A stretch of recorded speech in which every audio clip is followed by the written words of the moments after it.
All right, now we are returning to learn the Holy Torah, and we're continuing the Sicha of the Rebbe that we began.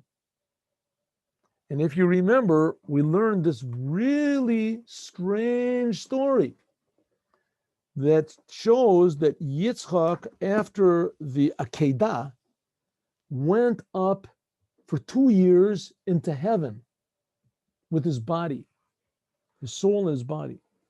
That Yitzchak was 2 years in heaven. And remember, we made a whole calculation yesterday, how it was.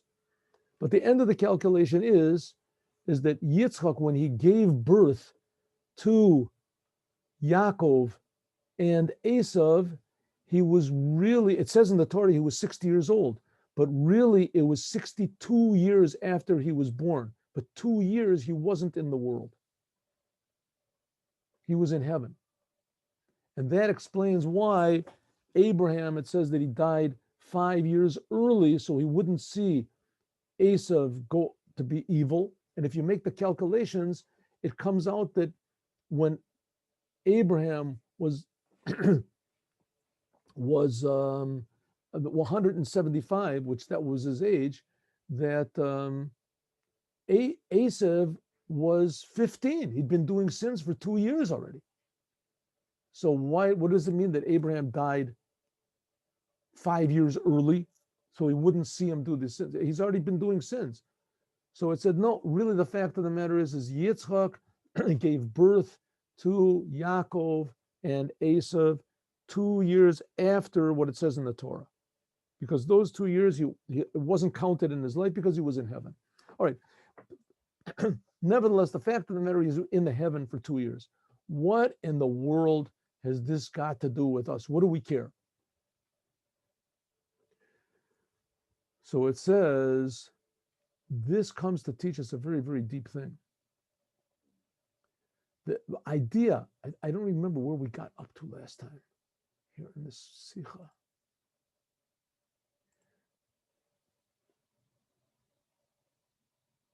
All right.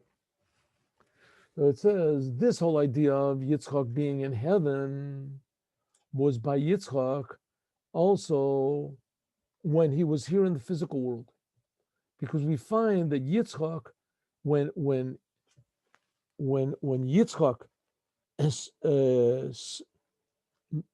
was trying to give the blessings to Esav, we just finished saying this. Yitzchak was trying to give the blessing to Esav, so Yaakov came in disguised as Esav, and he said, I see the smell of you is like the smell of the field that God blessed. What is this, the field? This is Gan Eden. That Yitzchak smelled the Garden of Eden. How did Yitzchak know what the smell of Gan Eden, of heaven, was? It says what? No, but what? He had finished the time when he was in heaven. And this smell of heaven, the experience, when it comes from Gan Eden below, usually there comes an angel and hits it on his mouth in order that it'll be forgiven. It's because all of us came from heaven, right? All of our souls came from heaven, but we forgot that feeling, like it is. But this was by everybody else, by me and you. And once in a while, there's people that the angel doesn't hit them. They say that who is it? That the Halak Erusioner is Rabbi Yishmael Erusion. They said he didn't have a mark on his. They said he knew the whole entire Torah, everything, all of the explanations, everything, and no one ever saw him learn, because he said he was taught everything in heaven, and that he remembered everything. Right? But usually, most people, they forget. Most Jews, we're talking about Jews, they learn the whole Torah. When they come into the world, it says there's an angel hits them on this, and they forget. That's in this Gemara Nida, that it's quoted right in the beginning of the Tanya. But by Yitzchak, it was that what? When he came into the world, he came with his whole body and his soul and everything here in the physical world. What has this got to do with us? The Razal Zog and the rabbis say, we call the fathers only three. Avos on the Dre, there's only three. Avram, Yitzchak, Yaakov, there are fathers. Why are they called our fathers? Because we inherited their traits. Steht of them, it says in the Biur, as the Chiluk, the difference between the Shvatim, the 12 tribes that came from Yaakov, and the three fathers is us as muz nitzain. It doesn't have to be that every Jew receives all the madregos, all of the character traits and the good qualities from the tribes. Each one of the 12 tribes had a different sort of personality and a different way of serving God. The 12 tribes. That's why from that comes all the different types of Jews that there are. Sephardic Jews, Litvish Jews, Polish Jews, the Hasidic Jews, Chabad Jews. All these different come from the different tribes. Even though it says that Chabad is like sort of outside of that whole business. The Chabad is like the 12th, the 13th tribe. It's like the 13th gate. They say, okay, talk about that later. In any case, all the differences between Jews and the different ways of serving God come from these 12 tribes. So not everybody has all these different traits, but the levels, those gifts and the character traits of Avram, Yitzchak, and Yaakov, those three, is by every single Jew. By every single Jew, that's why they're called our fathers, all three. Therefore, therefore every Jew says, Elokei Avram, Elokei Yitzchak, Elokei Yaakov. The God of our fathers, Elokei Avotenu, the God of Abraham, Isaac, and Jacob. Every Jew says it because every single one of the fathers gives the power from his way of service to every single Jew in the world. Now we're talking about Yitzchak. We're talking about Yitzchak being in heaven and coming down into this world with the experience of heaven with him. As for Anständig, so now it's understood as this whole idea that Yitzchak took heaven with him into this physical world. This must be relevant to each and every one of us, me and you. What connection have we got with heaven in this world? Zelba we also find on Shabbos. Take an example, Shabbos. Shabbos, it says, Shabbos is like the world to come. From Shabbat, all the other days are blessed. From Shabbos, Velcha gebenched, all the tug for all the days of the week. Shabbos is something like being in heaven, something like how Yitzchak was in heaven. The Inyan for Shabbos, the whole idea of Shabbat, I mean, this is, of course, if you appreciate the Shabbat, if you keep the Shabbat in just action, but also in thought, that's the inside of Shabbat, is Lamaylam Yazman. The whole thing of Shabbat, it's supposed to be above time. On Shabbat, there's no past and there's no future. So it's supposed to be all of your deeds, everything has been done. When das is Nogea, the Mavoda from the ganzen Woche, and this feeling of Shabbat that you're not in the world, it's like you're dead to the world. And that's what it's supposed to be on Shabbat.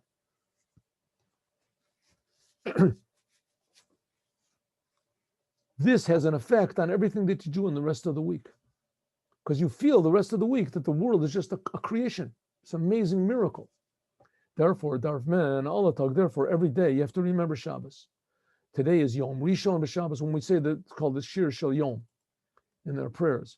We're supposed to say today is the first day of Shabbos, the second day of Shabbos.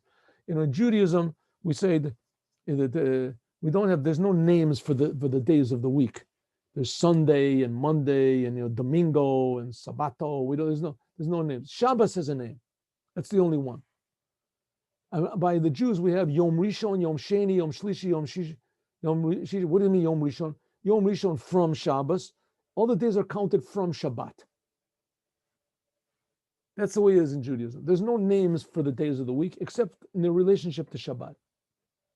Thus, Gatorayim, this comes in the commandment from remembering the day of Shabbat. It's a commandment to remember Shabbat every day. Like we find by Shammai Azaken. Shammai Azaken, it's a Mishnah that every day that he would buy food, the other Zach, everything that he saw, he would say, oh, this is I'm going to buy for the honor of Shabbos. If he would see something better, he'd say, okay, I'll put the first one aside. This is going to be the Abraham entered Inyan, this previous thing that we talked about, that Yitzchak went up to heaven and he gave it to each one of us. As this is a very valuable weapon, if you want to call it, a very amazing trick that we have. B'shas men mont by a yid, when you demand from a Jew, abzogen sich from taivas, to remove himself from desires, und var genigens from their Welt, and all sorts of other pleasures from the world, und as sein ganzen inyan, this whole thing should be, acha sha'alti, b'chazos manam Hashem, only to serve Hashem, as a person can say, what do you want from me? How can I stop, internet or whatever, or being involved in the day and night in my business? He says, as men hadach im verbunden davka mit dem Guf. God, you took me out of heaven. You put my soul into a body, and the body is ruled by what's called a natural soul, an animal soul. And you put me in this physical world. If so, how can you demand that I should remove myself from the world? I mean, the world is really fun. It's really pleasurable. Here, look, I do this thing and I really feel good. How can you deny me that? Fargening from the pleasure from the world. Und haben bloß fargenigen from norm, and that I shouldn't have any more real pleasure from the world. I look in my bank account, I see that instead of being 10,000, there's another zero added. I have 100,000 in the bank. Shouldn't be a goal of mine, of being excited. It says, no, you should have 100. You should not have not only 100,000. You should have 100 million in the bank. But that shouldn't be your goal. The pleasure you should have is the pleasure of Hashem.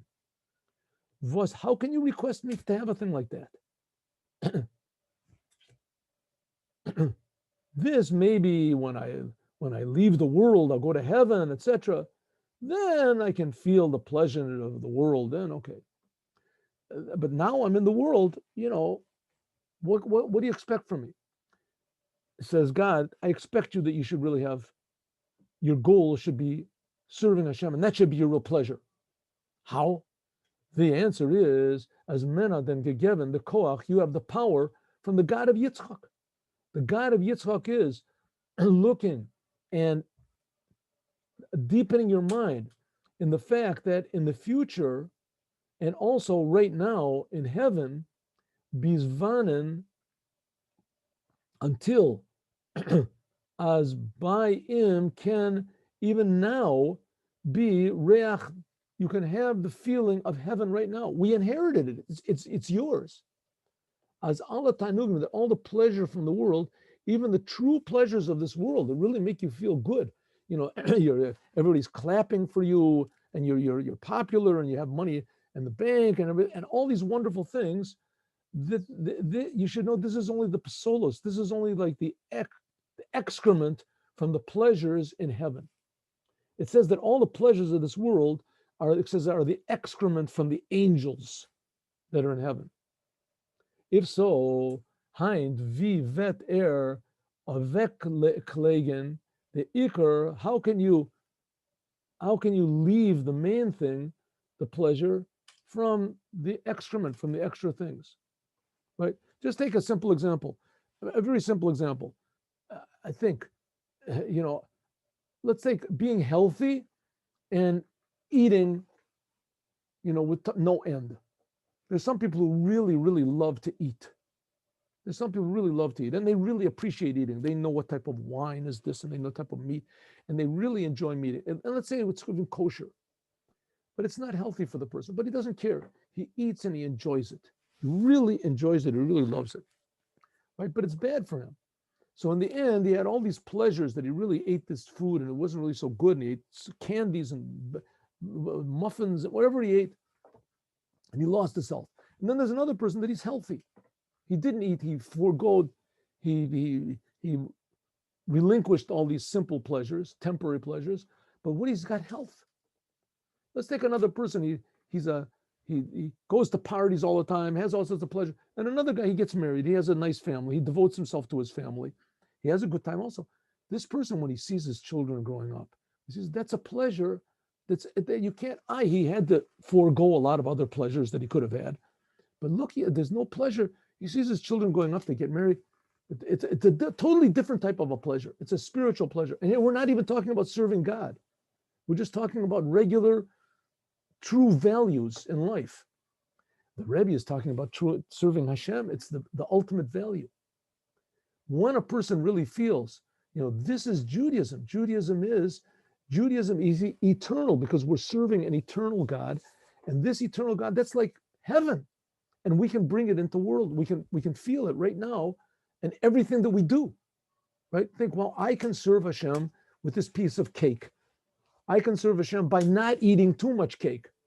As when the main thing is serving Hashem, then you have a more meaningful life, and you have the power to do it from Yitzchak. But when the main thing is batal, when you're not thinking about serving Hashem, and you don't care at all, then memela the tafel verdach memela the tafel batal when kol shechein the psols. I'm sorry, I skipped something.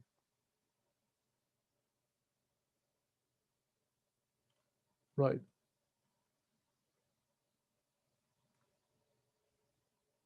Right. When a person thinks to himself, how can I throw away the main thing and only concentrate on the extras, right? Only concentrate on the extras. If a person thinks this, then automatically the tafel batal, then all of a sudden he starts to think, what am I running after the pleasures of this world for? And how much more the pasolos, the leftovers from this world. Therefore, a person has to remember constantly that the main thing, what Yitzchak brought into the world, was their veg to them is bittul. The way to do this is what's called self-negation, right? He wants to eat a piece of cake. He really wants to eat it. And someone comes and tells him it's not kosher. Oh, all of a sudden, all of his desires go away. Well, here the Rebbe is even saying something more. If you have some pleasures in the world that you're really involved in, and that prevents you from learning Torah and doing commandments and giving charity, so then you can think to yourself, listen, it's like whispering, it's not kosher. You don't need it. That's called bittul. You surrender yourself to Hashem.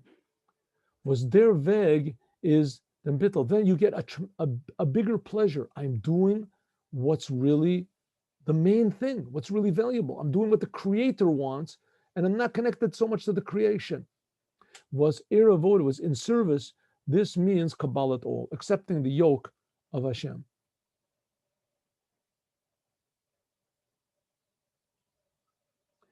So where do we get the power to do this? From Yitzchak. Yitzchak is inside of us. That's like the little part of Gan Eden, of heaven, which is a ray of pure godliness inside of each and every one of us. It says, then, that's this idea of bittul. Und das is also, this is also the thing of Yitzchak. This is the fear of Yitzchak. This is bittul and Kabbalah soul. Now, we can understand the reason for the custom that why in a marriage the bride is quiet. Emes taka shtika kahoda. True, it says that being quiet is like admitting, it's like agreeing. But it would be better if the groom, the bride, how do they do it by the non-Jews? Say, I do, right? Say, yes, I'm willing. She doesn't say anything. She's just quiet. It would be better if she said something. Why is she quiet? The answer is like this. Durach dem, by means of this, there can be a kiruv panimi. Sometimes by keeping quiet, like Yitzchak said, he went up to heaven. He wasn't here for 2 years. When he came down into the world, it was the same thing. It was like he was here, but he wasn't here. He was quiet to the world. This brings the essence. This is that essence comes closer to another essence. Was durch dem werd nimshach the koach from Ein Sof. This is what's called B'dor Yeshorim Yeborach. By means of this, there is the power of Ein Sof. What's the power of Ein Sof? The children. That's the idea of a wedding.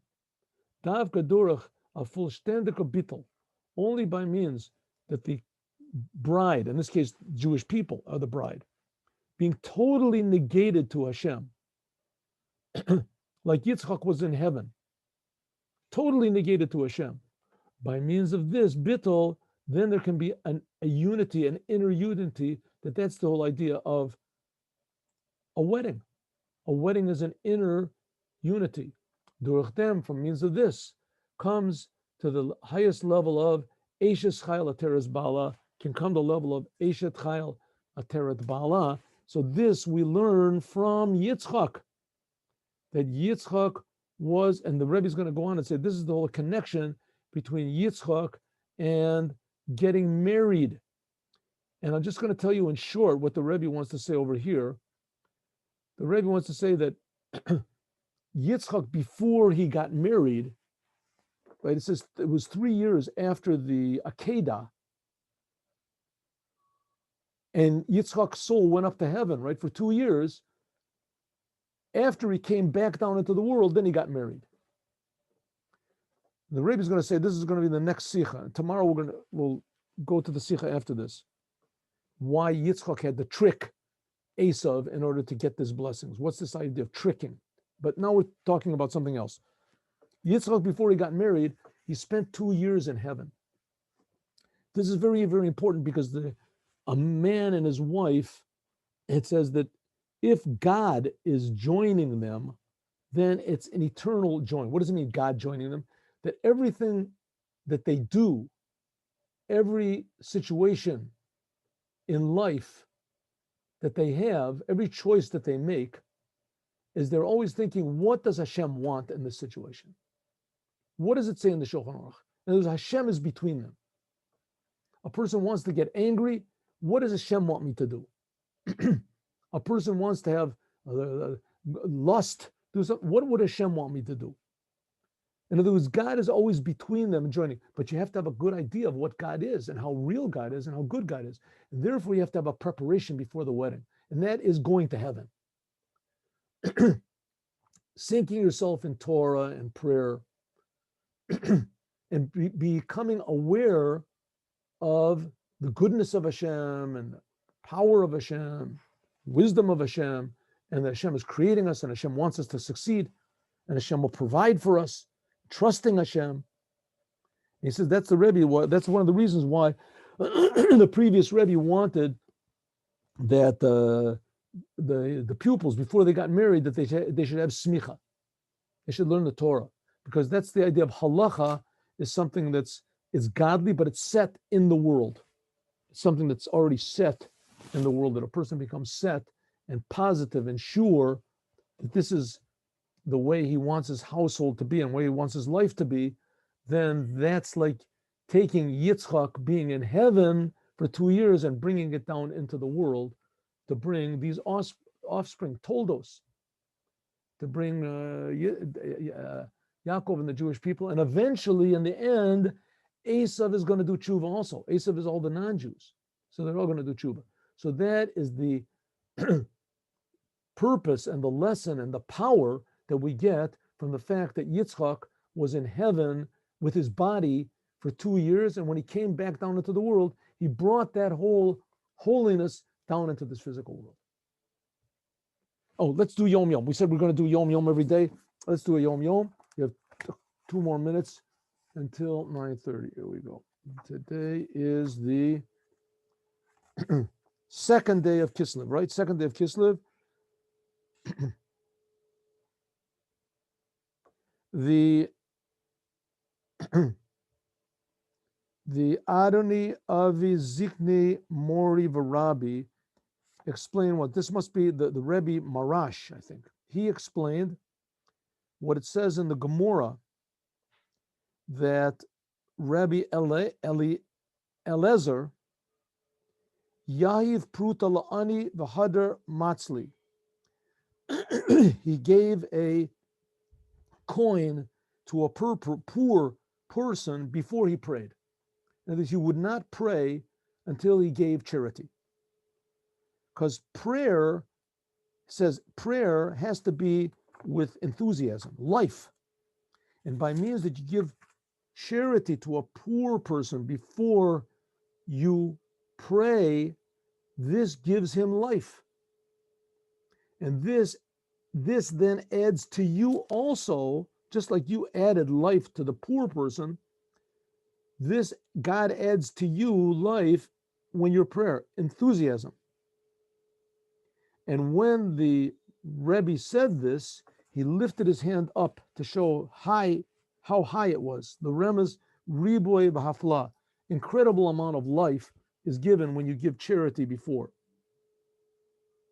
There were many times before prayer that my grandfather, maybe this is the Rebbe Rashab. No. This must be the, right, this is the Rebbe Rashab. That the Rebbe Rashab would look around for a poor person to give him something to eat. And of course, there's this well-known story that the Tzemach Tzedek used to give charity every day before he prayed. And one day somebody came up to him and asked him for a loan, that he was going to do business, and it happened to be that the Tzemach Tzedek didn't have any money on him. Didn't have any money, and he didn't want to go back home. So he said, listen, I'll finish praying, I'll go home and I'll get money and I'll give it to you. I'll look for you in the market. And he went to pray. Usually when he would pray, his grandfather, who had already departed, would appear in front of him.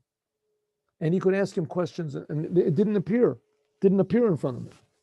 So he realized this was the problem. He ran home, got the money, ran into the market, looked around for this person, gave him the loan that he wanted, went back and prayed. This must have taken, who knows, an hour. And he went back and he prayed. And then his grandfather appeared to him and he said, you have no idea how happy you made me that you gave charity to this person. So I'm just saying the story in short. But the fact is that charity has a tremendous effect. Hope to see you all at 3:00. We'll learn Chumash. We'll learn the story of Yaakov tricking his father to get a blessing, steal the blessing from Esav. 3:00. And we'll also, God willing, learn halacha from the Shulchan Aruch, and we will learn a Mishnah. God willing, the class at 3:00, we've shortened a little bit now. Now the Chumash is a half an hour, and the law that we learn is a 15 minutes, 20 minutes, and the Mishnah is also 15, 20 minutes. So we finish the class with God's help in an hour. God bless you all. Have a good day, a good month, and see you soon. Shalom.